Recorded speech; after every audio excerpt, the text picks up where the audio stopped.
क्या आपने कभी सोचा है कि एक रणनीतिकार के दिमाग में क्या चलता है जब उसका सामना दुनिया के सबसे खतरनाक और अजय दुश्मन से होता है? यह कहानी है चाणक्य की, उस महामंत्री की जिसने अलेक्जेंडर जैसे महान योद्धा की कमजोरी को खोजा और उसे उसकी ही ताकत से हराने की योजना बनाई। इस कहानी में जानेंगे आप चाणक्य की अनूठी रणनीति और विष कन्याओं की अद्भुत भूमिका। चंद्रगुप्त और उनके अधिकारियों को तब बड़ी हैरानी हुई जब चाणक्य ने कहा, यह सच है कि अलेक्जेंडर महान है। अलेक्जेंडर एक मजबूत और दृढ़ निश्चयी नेता था। वह युवा और क्रियाशील था। मैसिडोनिया से निकलकर उसने लगभग आधे विश्व को जीत लिया था और अब उसकी नज़र भारत पर थी। जहां भी वह जाता, सेनाएं मानो पत्तों के महल की तरह ढह जाती। खबरें यह थी कि अलेक्जेंडर जिस रास्ते से आता था वहां के सभी लोग थर थर कांपने लगते। यह भी कहा जाता था कि उसके पास एक दिव्य कवच है और वह विश्व पर शासन करने के लिए ही पैदा हुआ है। लेकिन चाणक्य उसके सामर्थ्य को लेकर चिंतन कर रहे थे।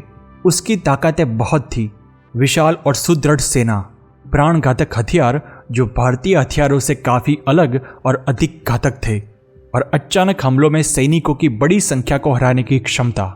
जब हर कोई इस ताकत को देखकर भयभीत हो रहा था, लेकिन चाणक्य शांत थे। उन्होंने कहा, चिंता मत कीजिए, यदि हम उसकी ताकत को सही ढंग से परखेंगे तो उसकी कोई न कोई कमजोर कड़ी जरूर खोज सकते हैं। युद्ध रणभूमि में नहीं बल्कि लोगों के दिमाग में लड़े जाते हैं। अलेक्जेंडर की सबसे बड़ी संपत्ति उसकी विशाल सेना थी। चाणक्य को यह समझना था कि यह सेना कैसे काम करती है। इसके लिए उन्होंने विष कन्या नामक एक गुप्त संस्था का गठन किया। ये महिलाएं सुंदर, कुशल और युद्ध का सामना करने में निपुण थी। उनका मुख्य कार्य दुश्मनों से गुप्त जानकारी प्राप्त करना था। अब चाणक्य को इस विष कन्याओं में से एक की जरूरत थी। एक कहावत है, भगवान भी स्त्री के मन को पूरी तरह समझ नहीं सकते, लेकिन चाणक्य का मानना था कि मनुष्य के मन को पहचानने की गहरी समझ स्त्रियों में पुरुषों की तुलना में अधिक होती है।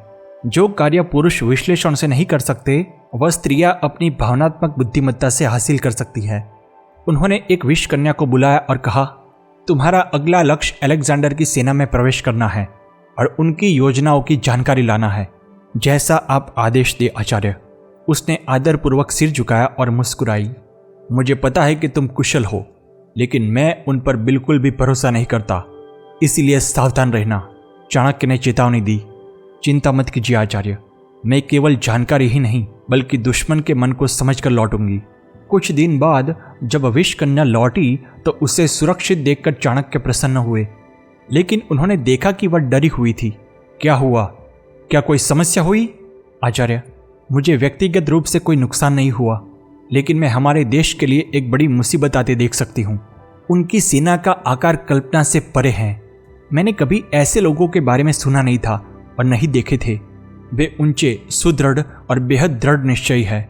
वे अपने नेता के आदेश का पालन करने के लिए कुछ भी कर सकते हैं। उनके पास आधुनिक हथियार है और उनके भीतर करो या मरो की भावना है। मुझे तो लगता है कि हमारी हार निश्चित है।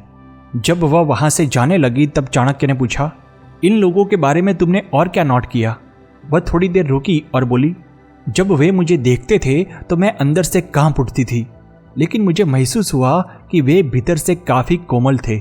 इसका क्या मतलब है वह मैं नहीं जानती, पर उस समय मैं अपनी सुरक्षा को लेकर अधिक चिंतित थी। यह सुनकर चाणक्य जोर से हंस पड़े। धन्यवाद, तुमने अपना काम बहुत अच्छे से किया है। अब मेरे पास एक रणनीति है। विष कन्या उलझन में पड़ गई। चाणक्य ने समझाया, मेरी प्रिय, ये पुरुष बरसों से अपने परिवारों से दूर है। वे कठिन संघर्ष करते हैं, इसीलिए वे प्रेम और मानवता से जुड़ी हर भावना को खो चुके हैं। जब उन्होंने तुम्हें देखा तो अचानक उन्हें अपने परिवार और बेटियों की याद आ गई।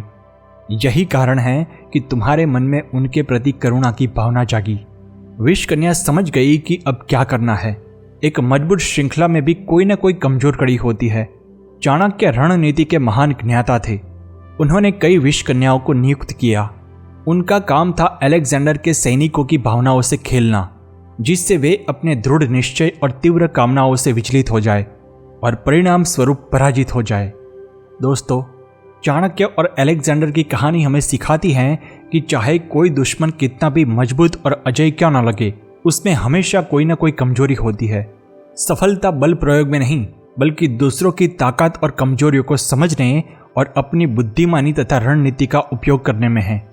चाणक्य ने अलेक्जेंडर की सेना की भावनाओं को समझा और यह महसूस किया कि सैनिकों का अपने परिवार से लंबे समय तक दूर रहना उनकी कमजोरी थी। इस बात का उपयोग चाणक्य ने अपने पक्ष में किया।